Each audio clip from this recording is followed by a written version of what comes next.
Hello, dear students. Today, let us learn a new chapter, Chapter 5 Separation of Substances. In this chapter, you are going to learn about different types of mixtures and the separation of these mixtures, different methods used to separate mixtures. Let's see what are mixtures and pure substances. Take an example Nimbu Bani or lemonade is a mixture of lemon juice, sugar, and water. All these are compounds. Like lemonade, most substances around us are mixtures of two or more elements or compounds. Most of the substances around us are mixtures of two or more elements or compounds. Tap water, example, tap water is a mixture. It contains water and many dissolved salts. Sea water is a mixture. It has several salts dissolved in water. In fact, the common salt we use in our food comes mostly from seawater.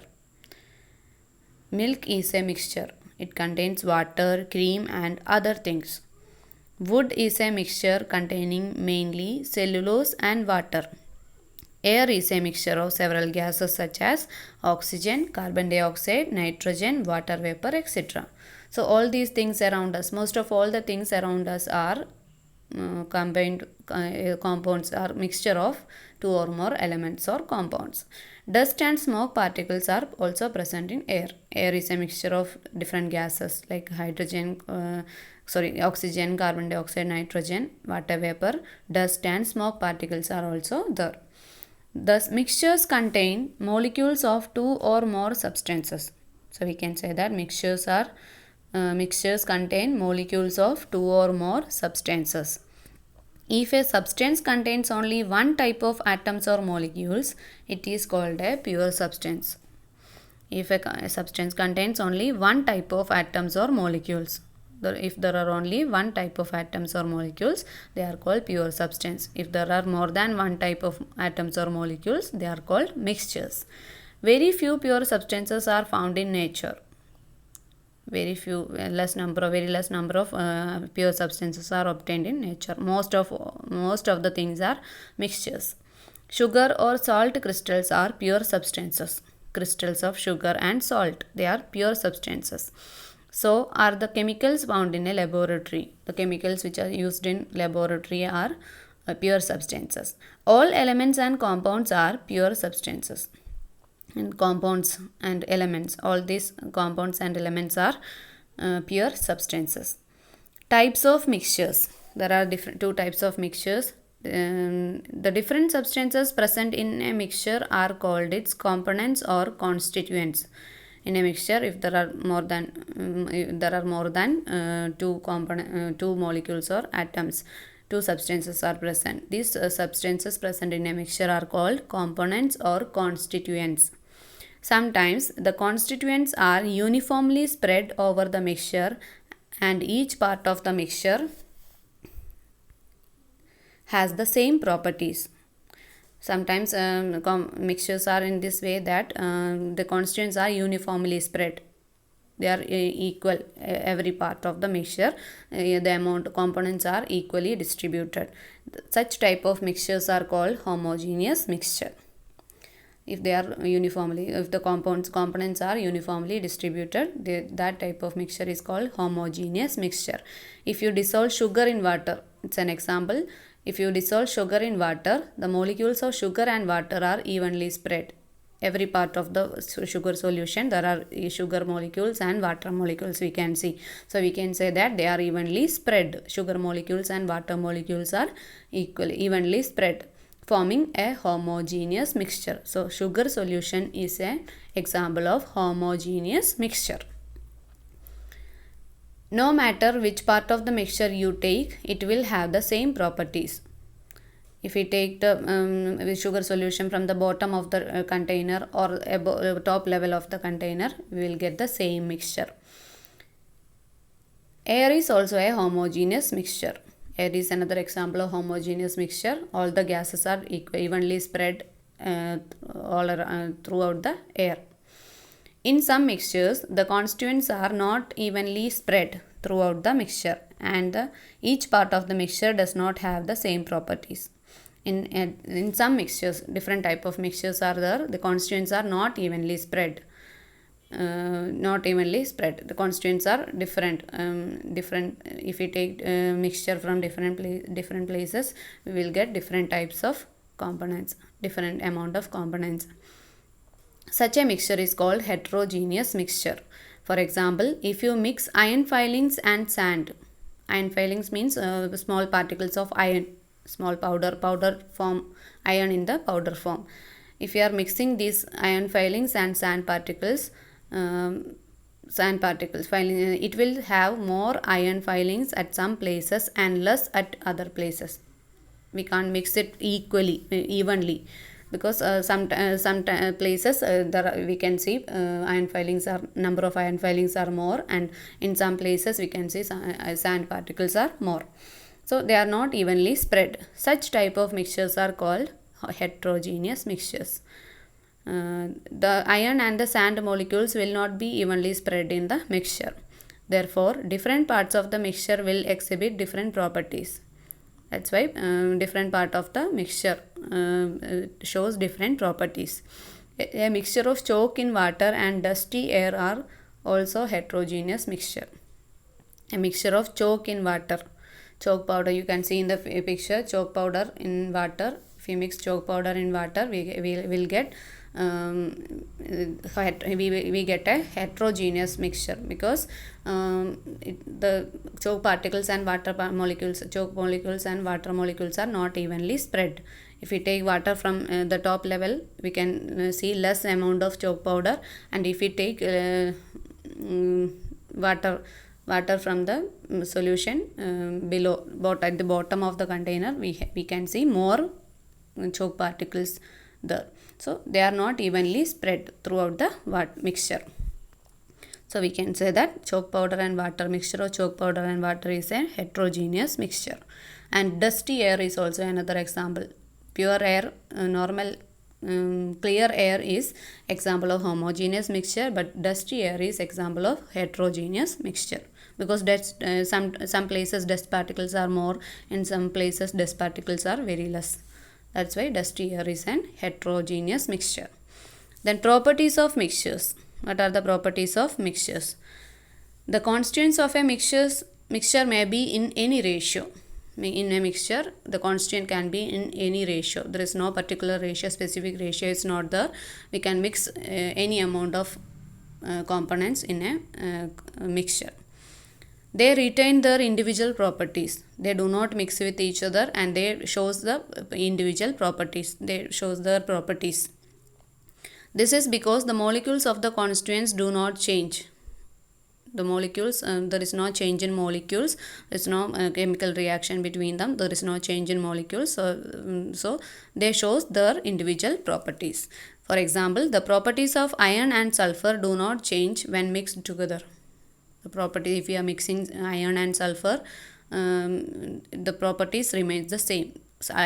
Properties of iron and properties of sulfur remains the same. They do not change. The constituents can be separated by simple methods. We can use a physical method. We can use some methods to separate these components. For example, iron filings and sand. If we mix iron filings and sand, we can separate iron filings and sand by using a magnet. If we use a magnet near that mixture, all the iron filings will get attracted towards the magnet, and we can separate both. So by using simple methods, we can separate these mixtures, constituents from these mixtures. For example, you can clearly see tiny stones in rice and easily separate them. Or if we are before cooking, we clean the rice. You can see tiny stone particles. If there are stone particles, we can remove them by hand picking, easily remove them. By using simple techniques, we can separate these mixtures. But can you tell by looking at a glass of water whether it has dissolved substances in it? If you are provided a glass of water, can you see that water? Can you see and tell that the water is pure or not? No, it is not possible. If even though it looks clear, but it contains different salt. It may contain different salts in it. So we cannot say the water is pure by looking it. For this, you will have to study some properties of the sample of the water given to you and compare them with the properties of pure water. If you want to say the water is pure or not, we have to learn some properties of pure water and compare them with the given water. The properties, mainly these properties you should know about. Melting point and boiling point are two such properties. A pure compound has fixed melting and boiling point. If the pure water is pure, it has a fixed melting and boiling point. Pure water at sea level boils at 100 degrees Celsius. If the water is pure, it will boil at 100 degrees Celsius. However, if there are dissolved substances in the water, its boiling point goes up. If it is not clear, if there is any dissolved substances in it, its boiling point goes up. It will increase. It does not boil at 100 degrees Celsius. By boiling that water, we can and measuring the temperature, at what temperature the water starts boiling, we can say that whether the water is pure or not. Just by measuring the boiling point, you will know whether the water is pure or not. By measuring the temperature, boiling point of that given water, we can say that if the given water starts boiling above 100 degrees Celsius, we can say that the water is not pure. Why is separation necessary?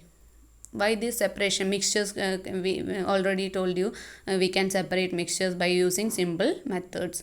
Why separation is necessary? Separation of mixtures into their constituents is often necessary for several reasons. Sometimes it is very necessary. What are the reasons? Let's see. The reasons are as follows. First one, to remove undesirable constituents. Sometimes we have to remove the undesirable, means undesirable means which is not useful, which is dangerous constituents we have to remove. For that, separation is necessary. Small stones, example, small stones present in rice can be harmful for our teeth and body. Small stones present in rice can be harmful for our teeth and body. So it is necessary to remove them before cooking the rice. So at that time it is necessary to remove that stone particles before cooking. Tea leaves are separated from tea by using a strainer. Before using the tea leaves should be separated. So at that time also separation is necessary, removing that unwanted particles, undesirable particles. If you are not fond of chilies, you separate them from vegetables before eating. If you don't like that spice chili, so you should remove that before eating from the vegetables before eating. You can remove the chilies. Sometimes harmful substances are present in river water.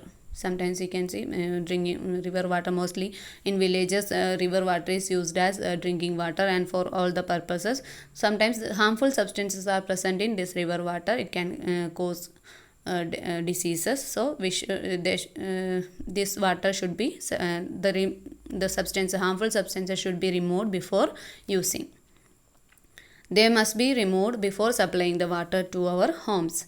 This is done at the water works in the towns and cities and by water filters used at home. This is done at the water works, water treatment plants or water works in the towns and cities, and by water filters used at home.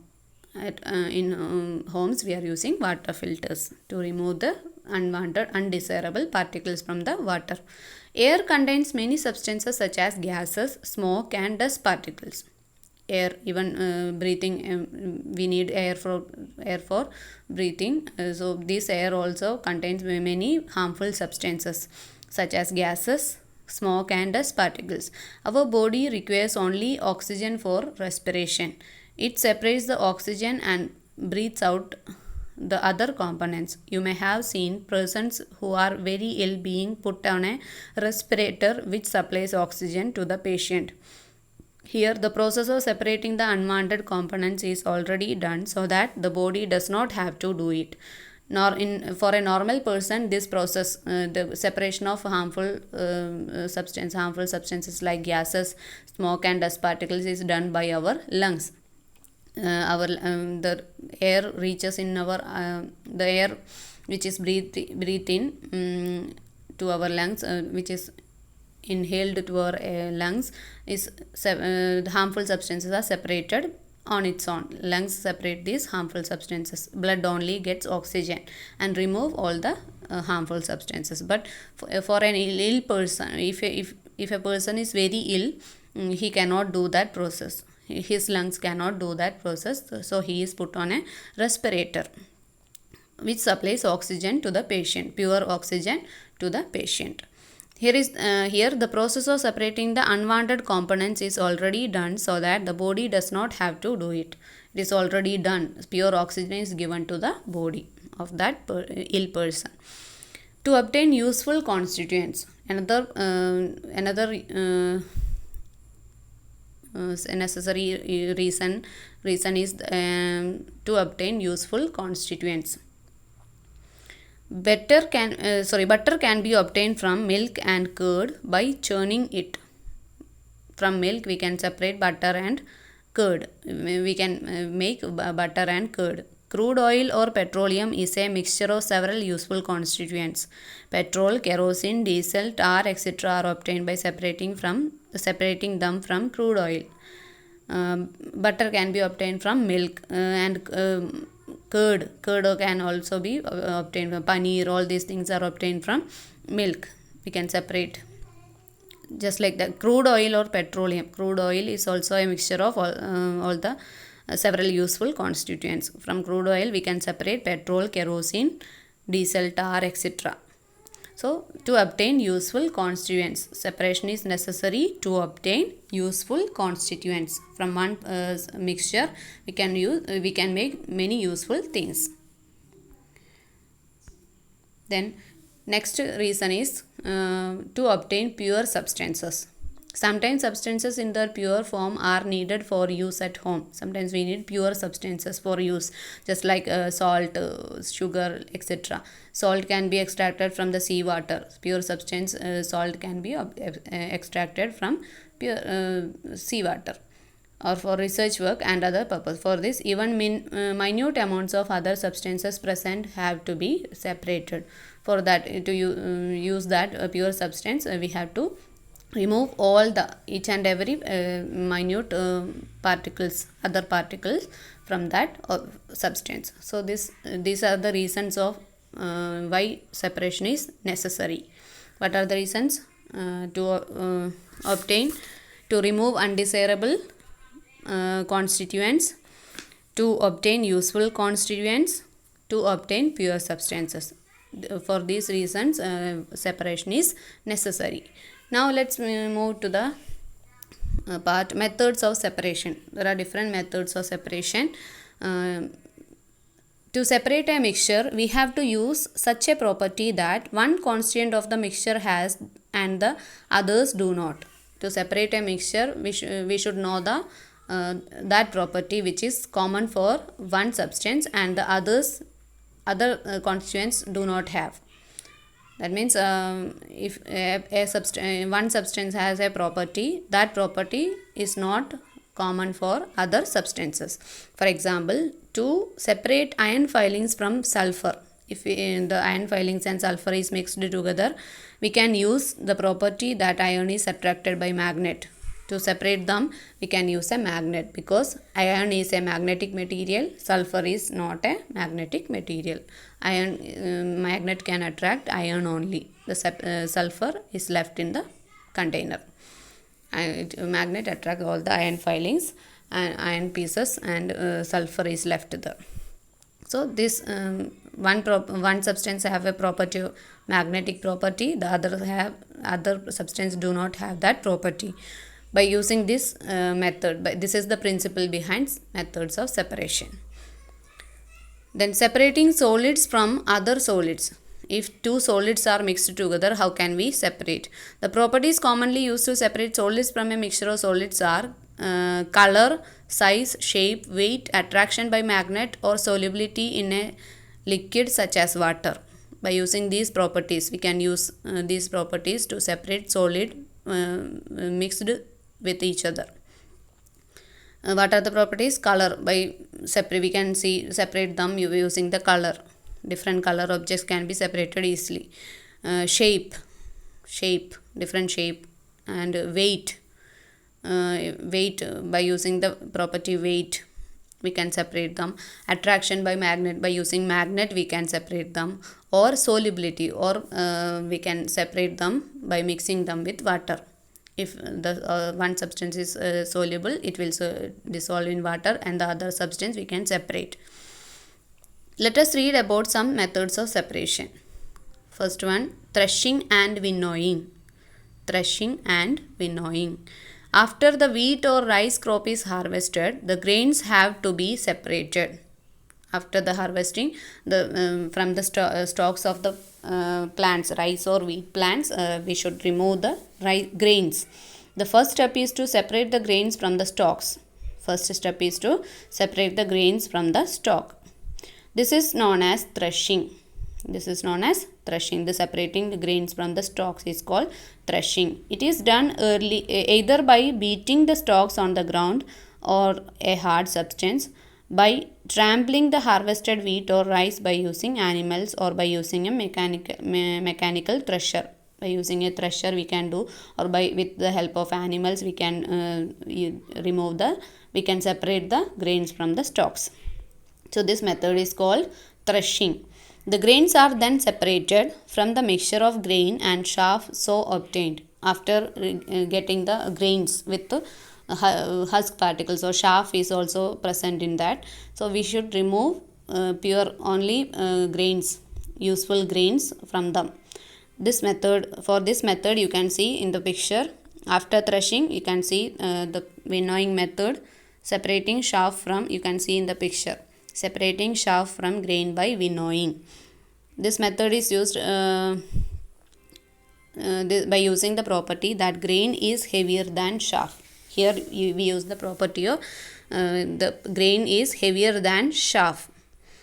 Chaff means the particles which are leftover particles of leaves of those plants, or some particles, powder like particles are present in that. They are lighter than grains, so they move away with wind.